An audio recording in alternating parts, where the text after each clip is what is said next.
ఎప్పుడు కూడా మా హస్బెండ్ అయితే జర్నీ అంటే మాత్రం ముందుగా అసలు ఏది బుక్ చేయరండి. నేనేమో నువ్వు ముందుగా బుక్ చేయవని చెప్పి గొడవాడుతూ ఉంటాను. అయితే నిజంగా అండి ఒక్కొక్కసారి ఇది కూడా అంటే మా హస్బెండ్ చెప్పేది కూడా కరెక్ట్ అనిపించింది. ఎందుకంటే మేము లాస్ట్ టైం కూడా ఇలాగే పినాకిని ఎక్స్ప్రెస్ బుక్ చేసుకుంటే ట్రైన్ వచ్చే సమయానికి మా వాడికి బాత్రూమ్ వచ్చింది. ఈ రోజు కూడా అలాగే జరిగి మళ్ళీ ట్రైన్ అయితే మిస్ అయిందనమాట. మా కళ్ళ ముందు నుంచే ట్రైన్ వెళ్ళిపోయింది. 6:14కి ట్రైన్ అయితే వెళ్ళిపోయిందండి. మేము చూస్తూనే ఉన్నాము, కానీ పరిగెత్తుకుంటూ అయితే వెళ్ళి ఎక్కలేం కదా.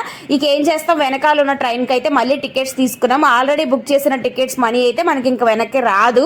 అలా కొన్ని సిచ్యువేషన్స్ అనేది వస్తూ ఉంటాయి అనమాట. ఏం చేస్తాం, ఇంకా ట్రైన్ అయితే వచ్చింది, చెన్నై ఎక్స్ప్రెస్. ట్రైన్ ఎక్కేమే కదండి, అస్సలు సీట్ అయితే లేదండి. మొత్తం మీ హిందీ వాళ్ళు ఉన్నారు, వీళ్ళు అసలు లేడీస్ ఉన్నారు, చిన్నపిల్లలు ఉన్నారు అన్నా సరే కొంచెం కూడా సీట్ అనేది ఇవ్వరు. జెంట్స్ కాబట్టి మనం సర్దుకొని వాళ్ళ పక్కన ఎలాగో కూర్చోలేము. ఇంకేం చేస్తామని కింద అయితే కూర్చున్నాము. వాళ్ళనైతే నేను తప్పుగా అనట్లేదు, కానీ ఎందుకో ఈ మధ్య ట్రైన్స్లో ఎక్కువగా కనిపిస్తున్నారు వీళ్ళు.